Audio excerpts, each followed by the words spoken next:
Ayan guys, good morning. Tanghaling tapat na pala.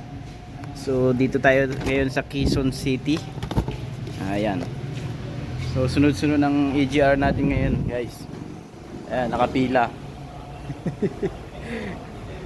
Yung Strada doon sa likod, itong Fortuner, and then meron tayo ditong Innova.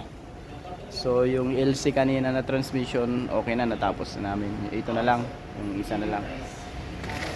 Ayan, yung iba medyo ano pa yan, may mga ipapagawa din yan pero schedule ata. Ayan, ito di pa natatapos yung FG.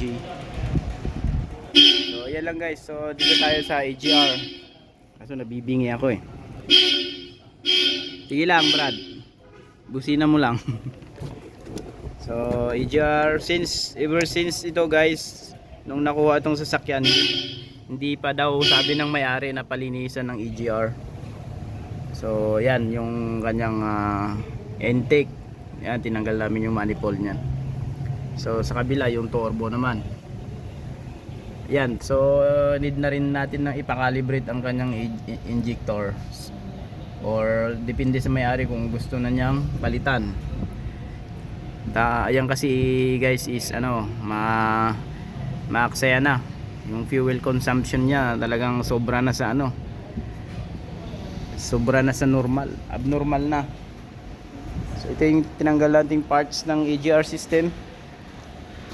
Ayan, tingnan nyo guys kung gaano kadumi yan. Ayan, mayroon na rin siyang mga leak. Ito yung turbo nya sa intake. Ayan, EGR.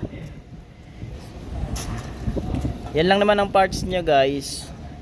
So intake, exhaust, then ito mismo. Ayan. Hindi ko alam, sabi kasi ng may-ari ever since daw hindi pa napalinisan to. Ayan. So oo nga, kasi napakahigpit pa ng mga tornilyo nito guys nung binaklas natin.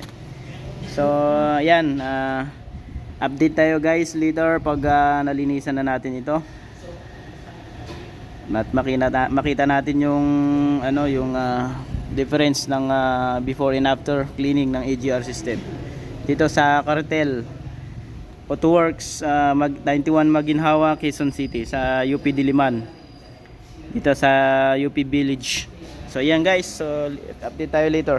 Thank you. Iiwanan muna naman ako. Sad ka na. Sad bebe. Tapos ito yung gumawa oh. Makikita nila doon. Magkasama na tayo dito. Sabihin nila nag-recruit ako. Nasali mo na ako sa vlog mo. Sad bebe. Ano yan? Sa Fortuner yan? Sa Fortuner ba yan? Yes sir. Ito, ano ginagawa mo dito? Baba Carter sir.